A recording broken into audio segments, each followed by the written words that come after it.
Igreja, boa tarde. Deus abençoe. Bem-vindos a este culto. Bem-vindos todos. Vejo várias pessoas já conectadas. Legal. Realmente bem bacana ver todo esse grupo de família, amigos, igreja, juntos para louvar ao Senhor. São dias difíceis. Se alguém pensava que 2021 seria o ano melhor de todas as notícias boas, podemos ir esquecendo pelo menos este mês. Mas a confiança continua no nosso Deus, no nosso Senhor. Bem-vindos. Bom culto para todos. Boa tarde, pessoal. Realmente é uma alegria poder compartilhar este momento com todos vocês. E minha expectativa é que também hoje Deus esteja presente no coração de cada um e fale com cada um. Que Deus abençoe. Boa tarde a todos, seja bem-vindo, em nome de Jesus. O nosso convite mesmo é que você possa, então, nesse tempo, agora como corpo, como uma família, como uma igreja, podemos estar voltando nossa mente, nosso coração ao Senhor. Permita realmente que Deus fale ao seu coração, permita que o Espírito Santo conduza esse tempo. Então, o máximo de atenção a tudo que estaremos fazendo nesse tempo juntos, né, para, então, obedecermos ao Senhor. Boa tarde, gente. É um prazer estar aqui na frente por esse momento. Deixar só um versículo rapidinho, né? O versículo que eu deixo é Salmo 91, versículo 2. Isso eu declaro a respeito do Senhor. Ele é meu refúgio, meu lugar seguro. Ele é meu Deus e nele eu confio. Nessas duas primeiras músicas que a gente vai estar vendo agora, né? São músicas que falam muito a respeito disso e que elas estiveram bem presentes em cada momento da minha vida em que Deus falou muito comigo. Então agora eu gostaria de deixar esse desafio aí para vocês de realmente abrirem os seus corações agora para ouvir essas músicas e pedir para que Deus realmente possa estar falando com vocês, assim como Ele falou comigo nesses dias especiais. Senhor Deus, obrigado, Senhor, por realmente podermos estar tendo esse momento. Obrigado por o Senhor estar aqui em nosso meio. Gostaria de estar pedindo agora que o Senhor possa estar realmente falando aos nossos corações, que o Senhor realmente possa estar quebrando as barreiras, que se alguma pessoa estiver aqui com ela, possa estar caindo agora, para que o Senhor possa estar falando com ela. Então, realmente, venha habitar em nosso meio, venha falar conosco e realmente nos guie agora, Senhor. Por isso que agora que eu oro neste momento e entrego esse culto ao Senhor. Amém.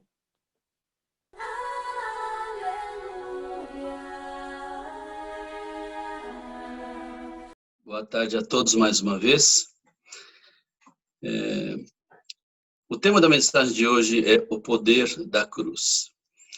E nós temos aqui uma primeira foto que eu quero mostrar, que é uma pintura famosa do apóstolo Paulo pregando diante dos atenienses no Areópago. De fato, essa é uma passagem que está baseado no livro de Atos, capítulo 17, e o pastor Alex ele já pregou sobre isso no ano passado, né? E só para relembrar, Atenas era o centro cultural e intelectual do mundo antigo e os filósofos e os sábios da Grécia, então, eles se reuniam ali para discursar e debater, procurando uma resposta. E, de fato, depois de 2000 anos atrás, as coisas não mudaram muito. O mundo ainda está procurando por respostas. E essa busca por respostas, pelo conhecimento, ele é tão intenso que é muito interessante. Um cientista chamado Buckminster, ele elaborou uma curva que se chama a curva da duplicação do conhecimento. Você já deve ter ouvido falar disso aí.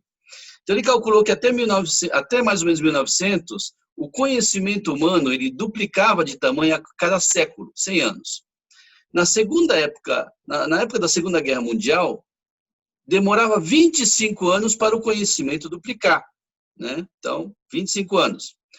Hoje, as coisas são muito mais complexas e rápidas. Então, dependendo da área do conhecimento, o conhecimento avança muito mais rápido. Então, nanotecnologia, por exemplo, em 2 anos, a quantidade de conhecimento que se tem sobre nanotecnologia dobra. No caso de clínica médica, 18 meses. E assim, esse processo de geração de conhecimento avança de uma forma absurda, e com esse internet das coisas, cada um podendo também gerar conhecimento e colocar na internet, a IBM diz, por exemplo, que já a cada 12 horas dobra o conhecimento, dobra a quantidade de informações que você tem armazenado para que outras pessoas possam utilizar. E dá para imaginar que isso é possível, da maneira como as pessoas estão colocando mais e mais vídeos, informações, eles próprios gerando conteúdo. Mas interessante é que quanto mais rápido o conhecimento humano cresce, parece que a nossa ignorância, né, as nossas perguntas, nós temos mais perguntas para serem respondidas.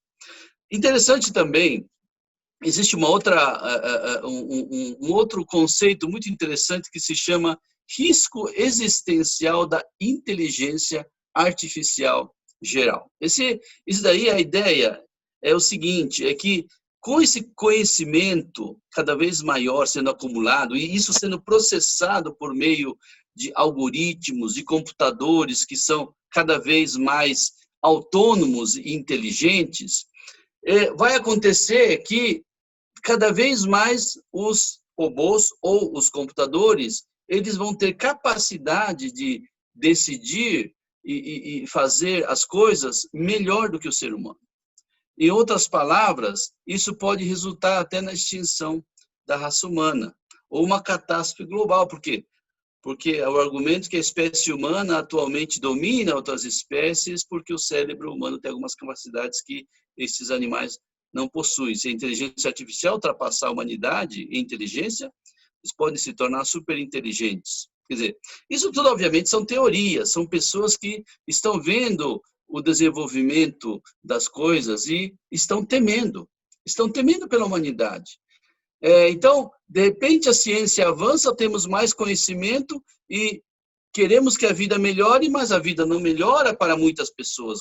A fome continua existindo, a miséria continua existindo conflitos, continua existindo sofrimento para muitas pessoas neste mundo.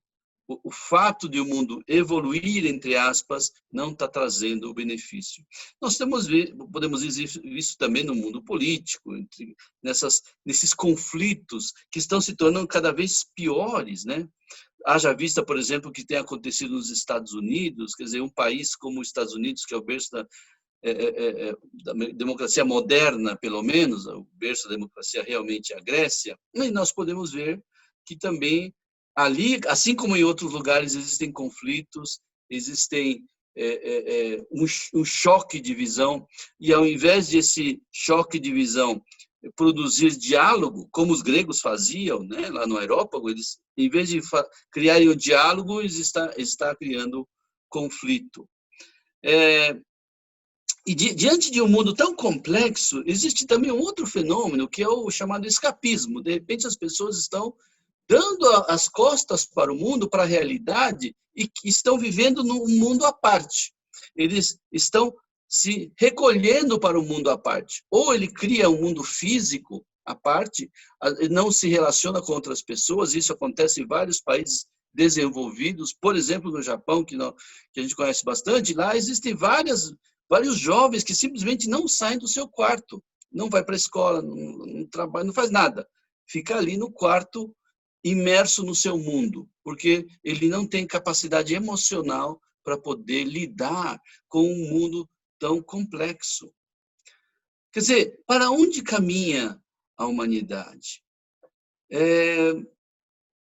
Parece que o tempo vai passando e o mundo vai se tornando cada vez mais moderno e evoluído, mas a verdade está ficando mais complexo.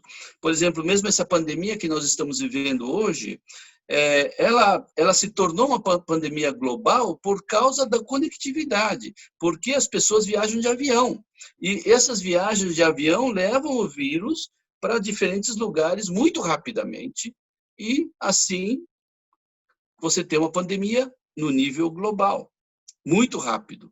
E essa pandemia ela está trazendo não somente morte em uma escala recorde. A gente fica ouvindo hoje em dia que 4.000 pessoas morreram nos Estados Unidos, 500 pessoas morreram no Brasil só por causa do Covid, e a gente começa a se acostumar com esses números, mas isso é uma tragédia o que está acontecendo.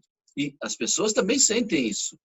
As pessoas sentem, até tem gente que também tem, eu já falei no passado sobre isso, né? Que a síndrome do estresse por Covid, porque as pessoas têm medo de serem infectadas, se preocupam com o impacto social, econômico, enfim, tem pesadelos sobre o coronavírus.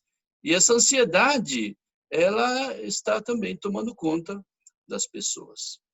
Sabe que Paulo, quando olhou para a confusão nesses seus dias em Atenas, ele também ficou perturbado com o que viu ali. Ele viu ali pessoas ao redor no Areópago com um monte de deuses, né?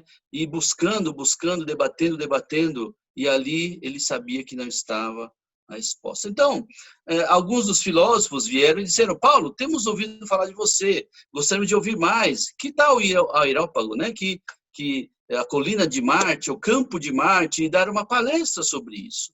E como eu falei, isso está descrito no livro de Atos, e ele foi lá, pregou o seu famoso sermão, e ele fez um discurso hábil, né?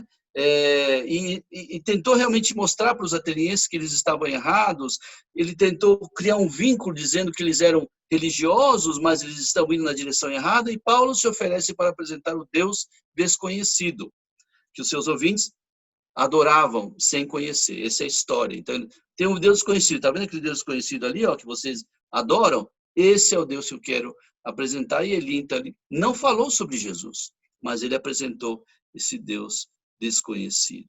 E daí, ao final de todo, depois que ele fez todo o discurso, não falou de Jesus, porque não queria criar um sentimento de antipatia já negativo de repente, mas no final falou sobre Jesus Cristo, né? Sobre a mensagem da ressurreição. E aí, neste momento, então, o resultado dessa cuidadosa pregação é que algumas pessoas já impacientes vieram e foram embora, outros disseram que começaram a escarnecer, começaram a Paulo, e algumas pessoas, eles realmente ouviram a mensagem, poucas pessoas ouviram atentamente e se arrependeram, né? Então, lá diz que o Dionísio Areopagita, o mesmo a Dâmaris, né? Aqui, que está aqui também aparecendo aqui, não é essa Dâmaris, mas é outra, que também conheceu Jesus ali, não é? Então, sabe que algumas pessoas dizem que esse sermão foi, na verdade, um grande desapontamento na vida de Paulo. Basicamente, os resultados foram pequenos comparado com outros que ele teve. Ele não fundou uma igreja em Atenas. Ele nunca teve perseguição ali. Ele nunca teve oposição. Ou seja, parece que a presença dele não fez diferença. Então, se você olhar por Filipos, Tessalônica, Corinto, que eram outras cidades também da Grécia, que ele foi e viajou e pregou, ele plantou igrejas. Ele escreveu depois cartas para os Tessalonicenses, para os Colossenses, para os Coríntios, ele escreveu 2 cartas, né? Então, também, nesses lugares que eram... Corinto era uma cidade cosmopolita, mas ele plantou uma igreja. Em Atenas, não. E interessante, justamente depois dessa experiência de Atenas, Paulo, ele foi para Corinto. E para os coríntios, que continuam sendo uma cidade grega, é uma cidade importante, o entreposto comercial na época, era uma cidade cosmopolita, a mensagem de Paulo é diferente. E é esta mensagem de Paulo que eu quero ler junto com vocês hoje, que está na primeira epístola de Paulo aos Coríntios, capítulo 1, versículos 18 a 25, não é? Então, aqui diz assim, olha: certamente a palavra da cruz é loucura para os que se perdem, mas para nós que somos salvos, ela é poder de Deus. Pois está escrito: destruirei a sabedoria dos sábios e aniquilarei a inteligência dos inteligentes. Onde está o sábio? Onde está o escriba? Onde está o questionador deste mundo? Não é fato que Deus tornou loucura a sabedoria deste mundo, visto que na sabedoria de Deus o mundo não o conheceu por sua própria sabedoria, Deus achou por bem salvar os que creem por meio da loucura da pregação.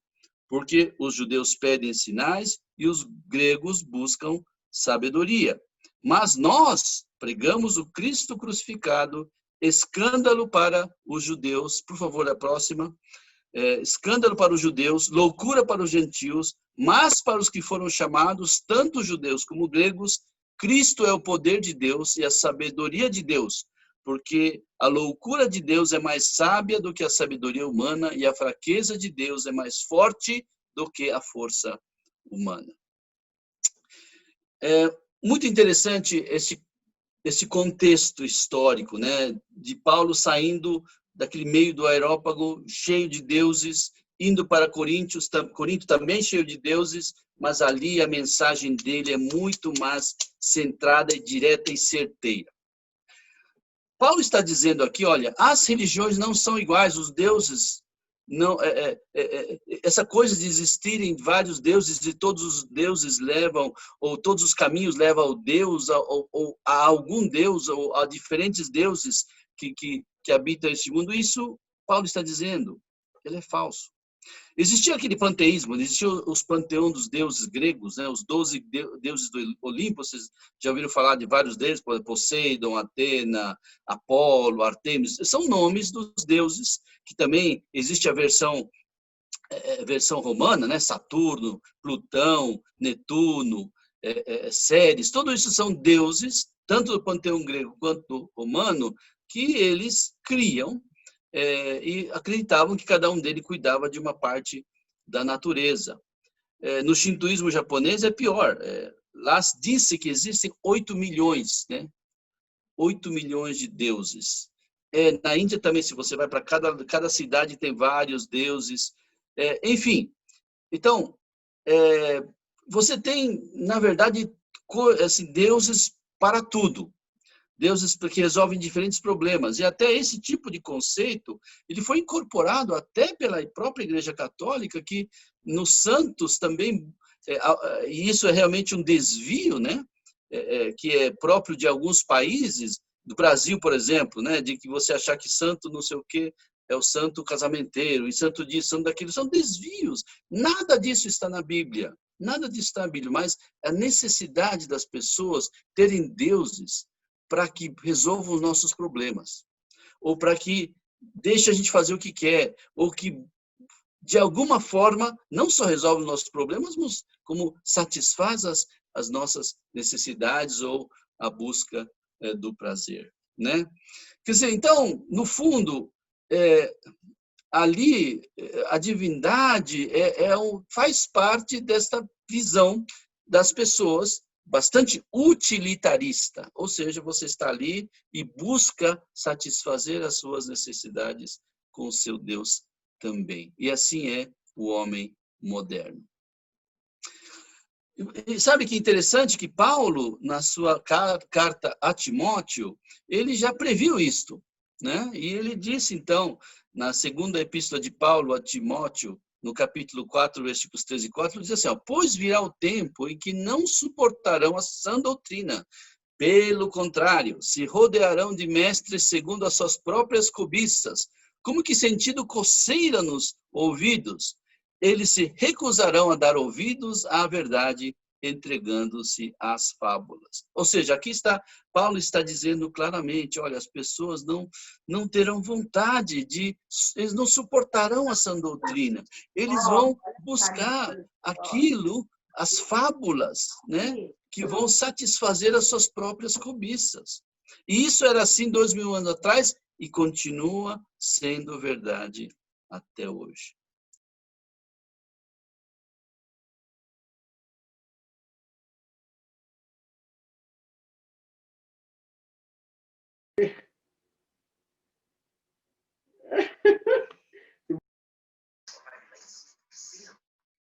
Uma razão.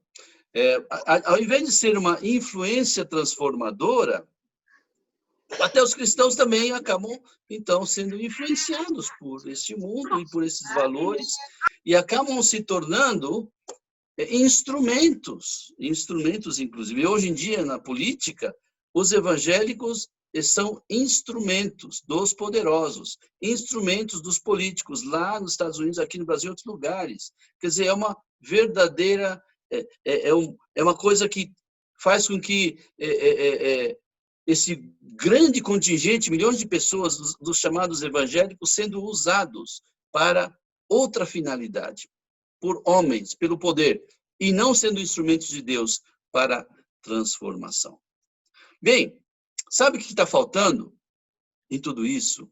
É a consciência de quem nós somos, de onde viemos, é a consciência de que nós estamos aqui e temos acesso a Deus por causa da cruz de Jesus Cristo. A única coisa que nos diferencia de qualquer outro movimento, qualquer outro ajuntamento de pessoas, qualquer outra religião, qualquer outra filosofia, é a cruz de Cristo. Ela é absolutamente central na mensagem do Evangelho, das boas novas, da salvação. Ela é absolutamente central na vida do crente e na vida da igreja.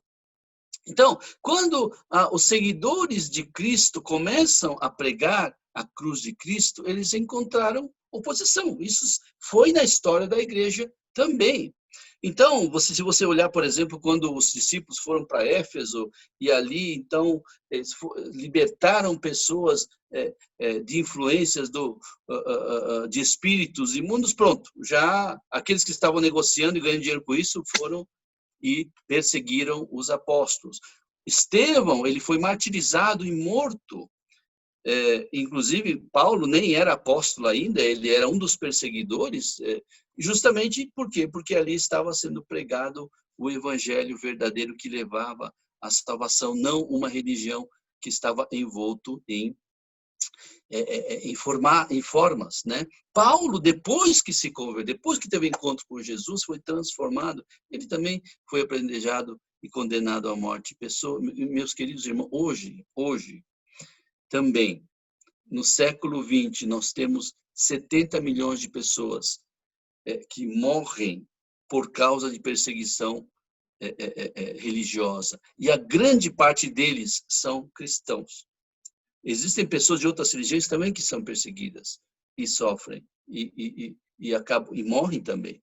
Mas a grande maioria daqueles que são mortos por causa única e exclusivamente da sua fé são cristãos. E nós estamos falando do século XXI, estamos falando do século XX, século XXI.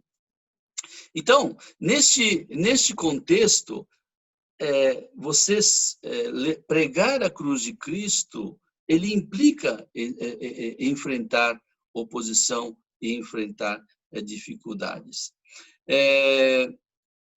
Mas, sem esta mensagem, não existe cristianismo.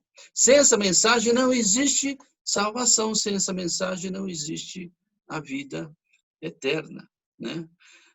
Se a gente olhar, então, nesse texto que nós acabamos de ler, aqui está dizendo claramente, a palavra da cruz é loucura para os que se perdem, mas para nós é poder de Deus. E às vezes, algumas pessoas distorcem esse tipo de perspectiva e dão a entender que os cristãos, eles realmente não pensam. Então, as coisas que são loucas, os cristãos acreditam coisas que não dá para uma pessoa sã acreditar. Na verdade, isso é completa falta de conhecimento, completa falta de compreensão do que essa passagem significa.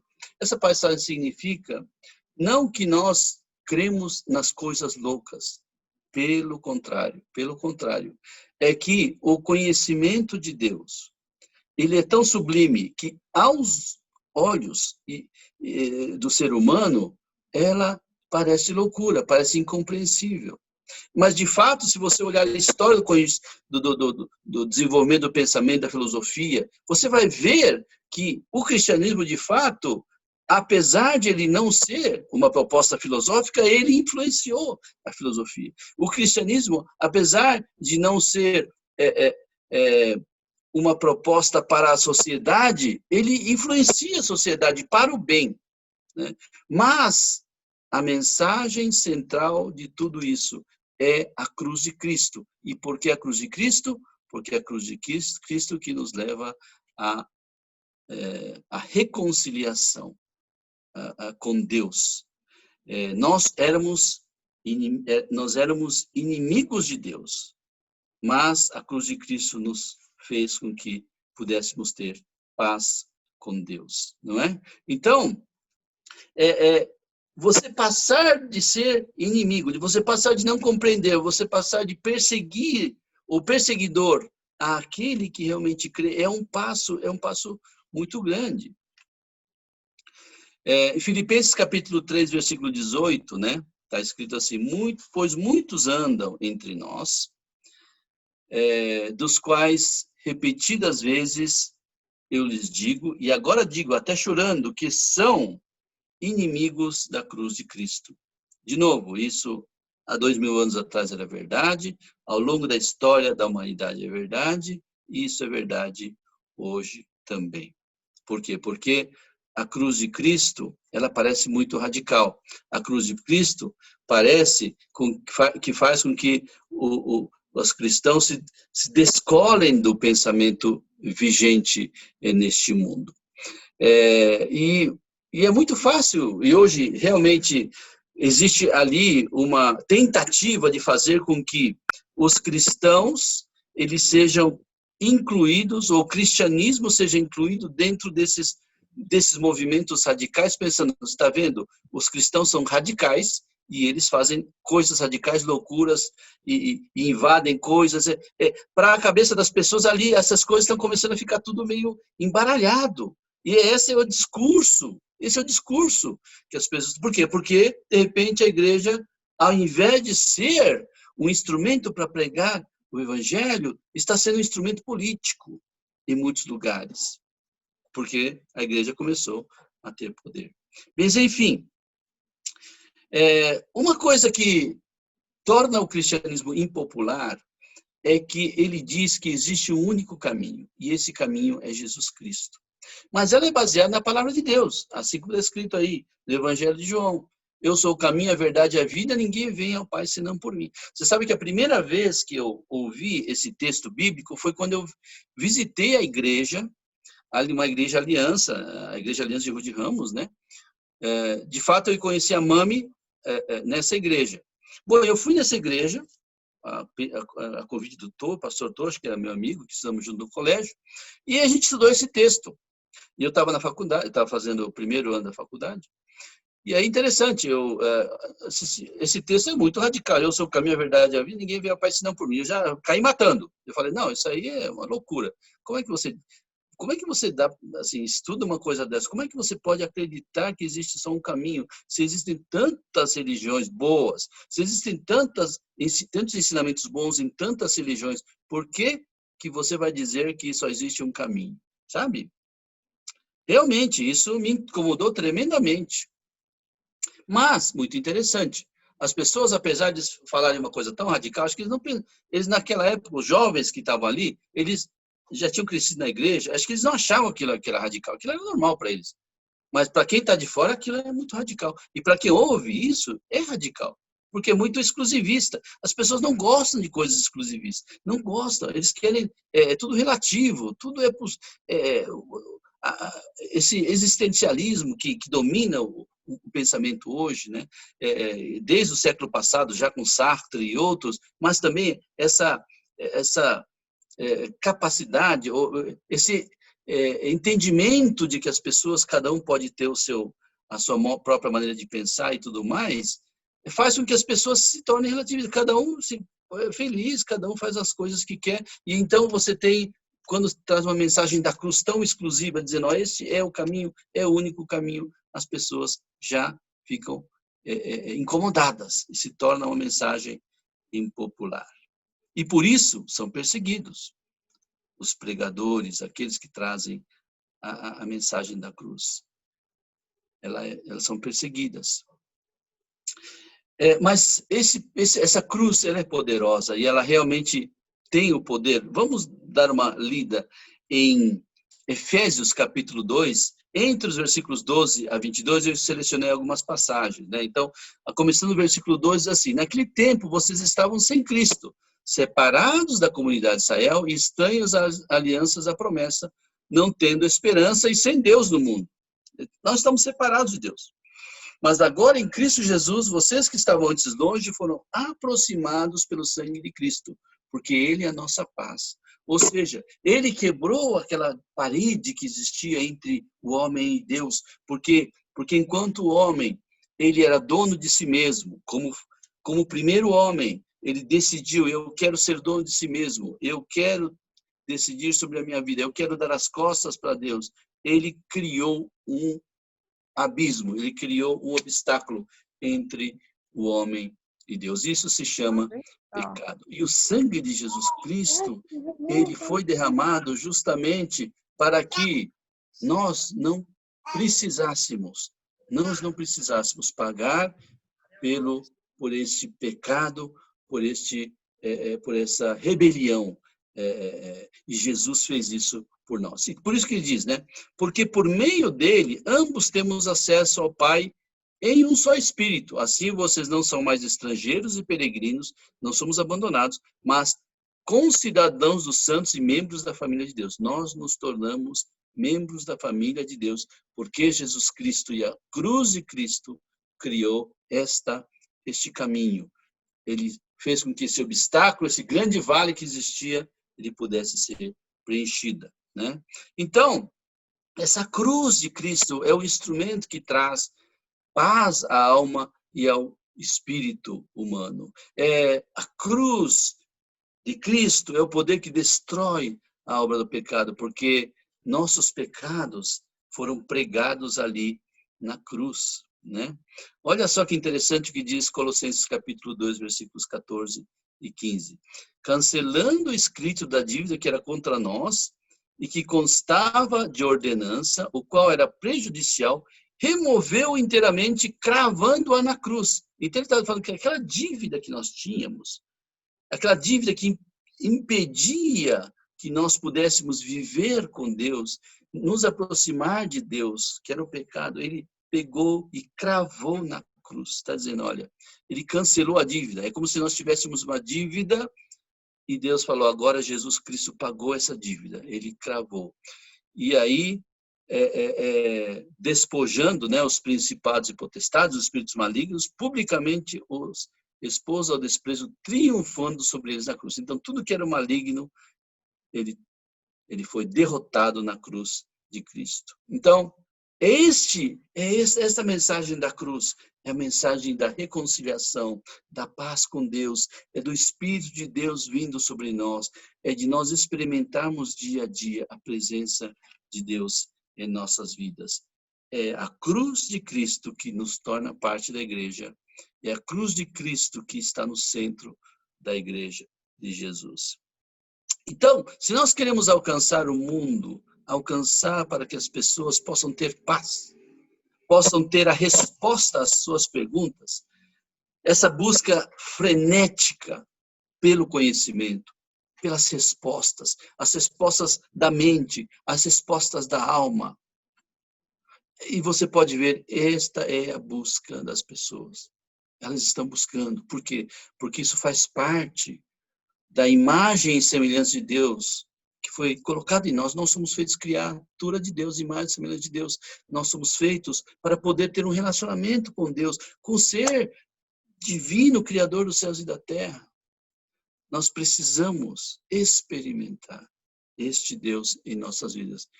E como você não sabe, as pessoas não sabem o caminho, não sabem o caminho da cruz, não sabem o caminho que é Jesus Cristo, estão à busca. E busca, e busca, e busca, e busca. Sem que o seu coração, a sua alma, ela esteja satisfeita. Muitas vezes as pessoas pensam: puxa, se eu pudesse levar tal pessoa para a igreja, talvez ele pudesse ser salvo, poder conhecer a Deus. Mas não é muito. Nós, na verdade, não precisamos levar as pessoas para a igreja, nós precisamos levar as pessoas aos pés da cruz de Cristo, para conhecer Jesus Cristo, para poder entregar sua vida a Jesus Cristo, para que Jesus Cristo possa ser Senhor de sua vida e a partir dali, então, fazer com que essa pessoa tenha uma nova vida. Ele tem a vida que Deus projetou, a Deus pensou quando ele criou o homem e a mulher. Então, a pergunta, as pessoas estão fazendo perguntas. 2000 anos atrás, perguntas. Hoje, perguntas também. E a resposta é uma só. É a cruz de Jesus Cristo. É a reconciliação com Deus. É a paz com Deus que Cristo nos traz. Isso nos inundará com a presença de Deus e vai fazer com que nós possamos ter plenitude em nossa alma, em nosso coração. Então, que nós possamos ter Jesus Cristo em nossas vidas, viver a vida baseado na cruz de Cristo. A igreja de Jesus Cristo, a igreja da cruz de Cristo. Vamos orar. Bondoso Senhor, nós queremos te agradecer, porque sendo nós rebeldes, sendo nós pecadores, sendo nós distantes do Senhor, o Senhor veio até nós. Jesus Cristo é a expressão do seu amor para conosco, Senhor. Deus amou o mundo de tal maneira que deu o seu Filho unigênito, Jesus. Tudo que nele crê, não cresça, mas tenha vida eterna. E é isso, Senhor, que nós queremos proclamar como igreja do nosso Senhor Jesus Cristo. Eu quero te pedir, ó Pai, que a realidade do Espírito de Deus possa realmente inundar cada um de nós. Que a cruz de Cristo seja o centro da vida de cada um. Que a paz com Deus que a cruz de Cristo traz, ela possa, Senhor Deus, possa encher as nossas mentes e os nossos corações, a Tua palavra, a Tua presença. Que a gente acorde, Senhor, respirando pelo Espírito de Deus, tendo consciência de que Deus está ali conosco, de que aquele dia será vivido porque Deus está conosco. E eu posso, porque Deus está conosco, posso também ser um instrumento, posso ser uma bênção, posso ser uma dádiva para outras pessoas que estão ao meu redor, porque assim também eles poderão conhecer o seu amor, eles poderão conhecer a salvação, poderão conhecer a paz, a reconciliação com o Senhor. Então peço, Pai, que cada um que está aqui escutando essa mensagem, cada um que está aqui presente nesse culto, Senhor, possa experimentar de uma forma profunda a Tua presença neste momento e daqui para frente também. É o que nós te pedimos em nome de Jesus. Amém, Senhor.